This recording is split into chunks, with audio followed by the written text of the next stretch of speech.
Good morning, everyone. I'm Jiaxing Che, and this is my partner Nishan Gupta. We are from University of Connecticut, and today our topic is the VRX voltage regulator, the only affordable solution to save farmers from their motor burnout, while saving the Indian government the bill of electricity around $560 million, and also reduce the groundwater consumption by 14 billion cubic meters per year. So let's start with some background. My partner Nishan Gupta has volunteered for the Indian government in 2009. He's responsible for installing a renewable energy system in an Indian village, and that is the first time he realized the importance of marginal farmers in agriculture. They are responsible for 60% of India's crop output. They are using 15% of electricity because they need to run their motors for irrigation. And also, they consume 55% of groundwater. The Indian farmers have a lot of sustainability problems, and one of them is from the poor quality of power grid. The Indian power grid is using a low voltage transmission line. Low voltage transmission line means high transmission routes. At the end of the power line, only 60% of the rated voltage is left, and that is the place where the farmers are running their motors. When the motor is working in low voltage, the efficiency is very poor, and that add up to $560 million cost to the government, because in India the government pays for the electricity. And to make it even worse, the low voltage will cause the motor to burn out. So that's $2.8 billion cost to farmers per year. So that is the first problem of the Indian power grid, is the low voltage. And the second problem of the power grid is the scheduled power outage, because the Indian power grid don't have enough capacity to power all the villages at all times. So it only provides 9 hours electricity for each village in a day. For example, village A gets power from 11 p.m. to 2 a.m. and the village B gets power from 2 a.m. to 5 a.m. Because another thing is the Indian government subsidizes the electricity. So as a result, the farmers like to always leave their water pumps on because they don't want to miss any valuable hours to irrigate their crops. So that will cost around 3.7% water wastage per year. So that's a lot of water. To solve the low voltage power line problem, the farmers have several available solutions. One of them is diesel generators. The farmer can use diesel generator to take their pumps off grid. In this solution, they eliminate the burnout, but they will have to pay for the diesel generator around $400. And the rising cost of diesel fuel is much expensive than the subsidized electricity. Another solution becoming popular is the solar pump. But right now, the technology is still expensive and not very affordable by the farmers in India. Another common solution is the Indian farmer use oversized motor to delay the burnout. So here in the slides to show this solution. The farmer use oversized motor.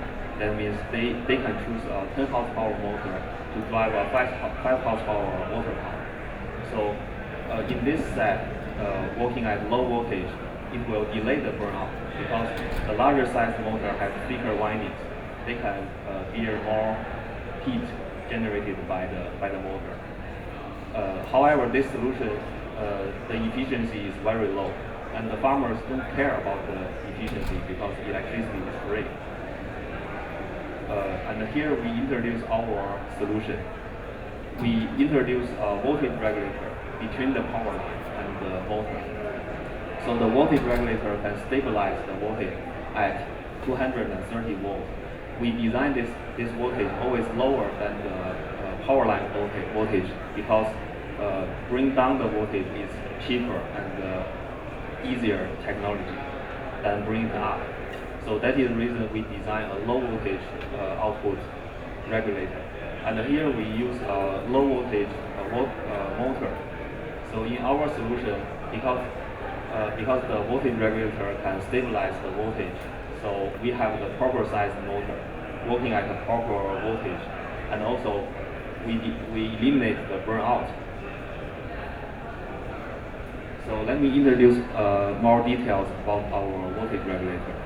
The voltage regulator is an existing technology on the market, and most of them are designed for general purpose application, and they require bidirectional voltage correction. For example, when the voltage is fluctuating from 80 to 130 volts, the output voltage is 110 volts. So to finish the bidirectional voltage correction, they require a component named tap transformer, and that is made by copper. The cost is around $75. And our VRX solution, we don't require this component because we only need to bring the voltage down. So that saves us $75. Another difference from the existing technology is the existing voltage regulator require the output waveform to be smooth, and that need a component called inductor to filter the output waveform. Because VRX is designed for the motor specific application, and in the windings of the motors there is inductors, so we also can save this component, and that saves us $55 more. So together we can reduce the manufacturer cost of the voltage regulator by 75%. So with this voltage regulator technology, we solve the low voltage problems of the power. So stabilize the voltage is the first function of our voltage regulator. And the second function of the voltage regulator is it can reduce the water wastage. As we mentioned before, the Indian government is using a scheduled power outage for each village. So sometimes the power came back at night, and that is the time the farmers are asleep and they leave their pumps unmonitored. So VRX allow use a programmable timer to control the volume for irrigation in a day. The VRX can allow the farmers to enter the amount of water required for a day, and the VRX voltage regulator reads the water flow information from the flow meter, and then calculate how much water has already been pumped in a day. Once it reaches to the desired value, it will turn off the pump all by its own. So here is a table to demonstrate how much water can be saved in a year. For the water-intensive crops like rice, sugarcane, bananas, they require flood irrigation, and the farmers may not like to reduce their pumping hours. But for the other crops like wheat, cotton, and fresh vegetables, they are less water-intensive crops. According to the data provided by Food and Agriculture Organization, they require 8 to 17% less water usage than the water-intensive crops. If we accumulate that is 14 billion cubic meters per year. So the second function of our VRX technology is it can control the amount of irrigation autonomously. So the third important function of VRX is we use a power line communication module to transmit the data like water flow, power consumption, power line voltage to a localized information center. And this power line communication technology is a mature technology. We are using it for reading our electricity meters every day. So with this technology, we can collect the data of individual farmers in a large scale all across the country. So it can help the government for the research or for making policies on reducing water wastage things like that. For the other off-grid power source, because they don't have the available communication network, so collecting data is hard. And here is our prototype, which is also here. And we have the microcontroller board. We have the voltage and the current sensor. We have the track module, which can control how many percentage of the voltage is cutting. So the whole thing works in this loop. The microcontroller read the information from voltage and current sensor, and it give out a control signal to the track module to determine how many voltage should be reduced. So with this thing works in a closed loop, it can stabilize the output voltage at a constant value.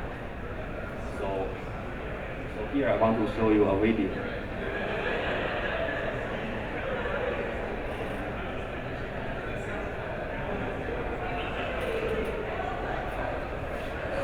Here we use a variac to simulate the power line voltage fluctuation.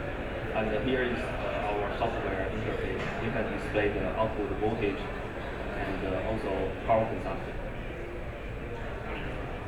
So here is the output voltage, the red line output voltage. So now we are introducing disturbances. You can see the red line will follow the blue line within a second. So the tracking error is really small. And this light bulb represents the pump. Unless we are introducing large disturbance, it has some tracking error, but the voltage regulator can correct it within a second. And also, when the desired pumping time is reached, it will turn off the pump always.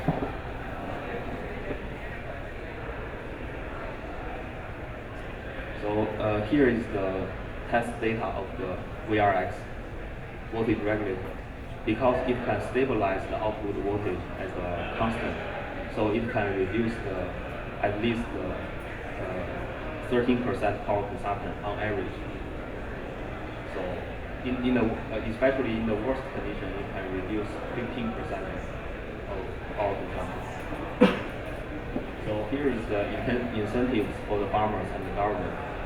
They need VRX because for the farmers, they can save the money from motor burnout, and for the government, they can save the bills on electricity and also the groundwater consumption.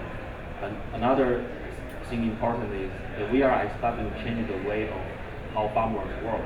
As you know, the farmers sometimes don't likely accept the new technology, so we didn't change their way for agriculture. So it should be easily implemented. So we have the existing partnership with two non-profit organizations, and they can help us to set up a pilot test in India. We also have partnership with GE Industry, which is the world-leading manufacturer for motors, and they have interest to expand their market in India. And our VRX technology can help them to differentiate their product from its competitors. And Indian government also like to hear our presentation if we have positive results in the pilot test. So here is the potential market. We plan to sell the unit at the price of $200. And this team has been working for more than 2 years on understanding the problems of the farmers and also designing the technology to solve their problem accordingly. And I have confidence that with our ambition and connection, we are able to bring VRX technology from a prototype to a pilot test and then to a real application. So this technology can save the farmers from motor burnout, can save the bills from electricity and water consumption, and it can also provide valuable data for the agricultural research. Thank you very much for your time. And I think if you like, you can. If you wanna simulate the power fluctuation and watch the light bulb stay constant. Yeah.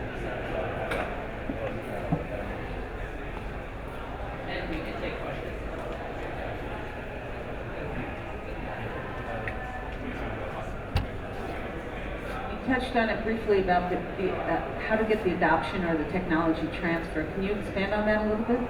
So, do you mean in terms of distribution, or do you mean in farmer adoption? Getting farmer adoption and in-country adoption. Right. So, in terms of farmer adoption,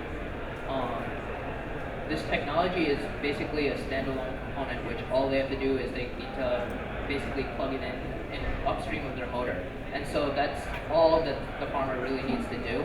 And so it doesn't impact the chain, it doesn't impact the way that the farmer does their work at all. In terms of the fact that the farmer has to enter the amount of volume that they want to pump in that day. And in my experiences when I've been to 3 different villages in India implementing renewable energy systems, and the farmers are actually willing to reduce water consumption for some of their less water intensive crops, but they're not willing to sacrifice, say, a 3-hour time segment of pumping while they're sleeping, because they're not able to monitor that. But how would you get this to the farmers? So how would you get them aware of it? How would we get them aware of it? So through our partnerships with, say, the Ministry of New and Renewable Energy in the government of India, and through existing motor manufacturers like GE, basically part of it would be leveraging the actual distribution networks that the government has and that motor manufacturers like GE have, for example. And that's basically the how we would distribute it to them. But then in addition to that, through our partnerships with NGOs like the formerly known Tata Energy and Resource Institute, now it's called the Energy and Resources Institute, and Development Alternatives, they have a lot of these pilot programs to actually educate farmers on new technologies and things like that. In your discussions with the Indian government thus far, do you foresee any possibility shifting from the subsidization of energy to providing any benefit directly to the farmer to take up this opportunity? Because oftentimes what I've seen in India, there's got to be a very specific benefit to the farmer that you can leverage. So exactly. So right now, the subsidizing of electricity, the efficiency increase that this voltage regulator will create is purely going to the efficiency increase is purely going to benefit the government, because it's the government's bill on the electricity consumption. But where it benefits the farmer is still purchasing the motor themselves. The farmer's motor, on average, in the villages that we've seen, they burn out an average of maybe once a year. And so when a farmer's motor burns out, the farmer has to go and spend another $100, $200 to purchase a new motor. This technology can potentially reduce motor burnout or eliminate motor burnout. So now instead of replacing their motor every 1 to 2 years, they're replacing their motor maybe every 10 years or every 7 years. And so that's where the real benefit is to the farmer. Well, it's really fascinating that you reduced or increased the efficiency the way you have. My question is, ultimately at base, the technologies that you're using are still based on fossil energy, right? Right. And so, T. Boone Pickens proposed or suggested that 8 years from now our crude oil will be $350 a barrel. Right. Will this still work when we get to that point? Well, this is going to work. It's going to work off the power grid, and if in the future crude oil is at maybe $350 a barrel or whatever, then hopefully the power grid will be powered by a cheaper, or renewable energy will be a more cost-effective solution to power the power grid. Yeah, but my point is that all renewable energy today is still based on fossil fuels, whether you're using solar panels or wind. Right. It's still fossil fuels that create all that technology. Right. So I mean, at this point, this technology will really just be around for as long as the power grid is the most effective way to distribute electricity or power to all the different users at the end of the line. So whether that's through renewable energy or through fossil fuel, that's how this technology is going to work. And yeah.